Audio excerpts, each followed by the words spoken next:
महाराष्ट्र शासनाच्या पर्यटन व सांस्कृतिक कार्य विभाग व जिल्हाधिकारी कार्यालय यांच्या संयुक्त विद्यमानाने राज्यभर महासंस्कृती महोत्सव आयोजन करण्यात आला आहे।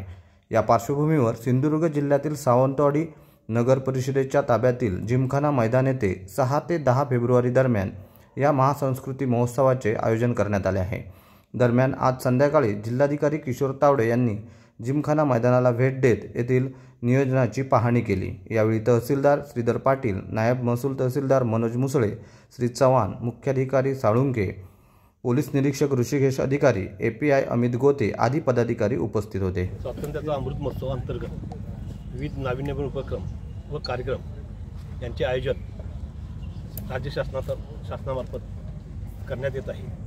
राज्यातील विविध प्रांतातील संस्कृतीचे आदान प्रदान, स्थानिक कलावंतांसाठी व्यासपीठ, लुप्त होत चाललेल्या कला व संस्कृती जतन व संवर्धन, तसेच स्वातंत्र्य ज्ञात अज्ञात लढवयांची माहिती ह्या सर्व वैध जनसामान्यापर्यंत पोहोचवण्यासाठी राज्यातील प्रत्येक जिल्ह्यात 5 दिवसीय सांस्कृतिक महोत्सवचं आयोजन करण्यात येणार आहे। त्यापैकी आज सिंधुदुर्ग जिल्ह्यात दिनांक 6 फेब्रुवारी ते 10 फेब्रुवारी या कालावधीत महासांस्कृतिक महोत्सवाचे आयोजन करण्यात आलेले आहे। सदरचे आयोजन सावंतवाडी येथील शासकीय नगरपालिका मैदानावर डॉक्टर सौर हॉस्पिटलच्या समोर करण्यात आलेले आहे। उद्या सदर महोत्सवाचे उद्घाटन माननीय रवींद्र चव्हाण साहेब, पालकमंत्री सिंधुदुर्ग जिल्हा, माननीय दीपक केसरकर मंत्री शालेय शिक्षण व मराठी भाषा यांच्या उपस्थितीत होणार आहे। आणि 5 दिवस उद्घाटनाच्या कार्यक्रमात दिवशी पहिला कार्यक्रम आहे महाराष्ट्राची लोकधारा संगीत रचनी।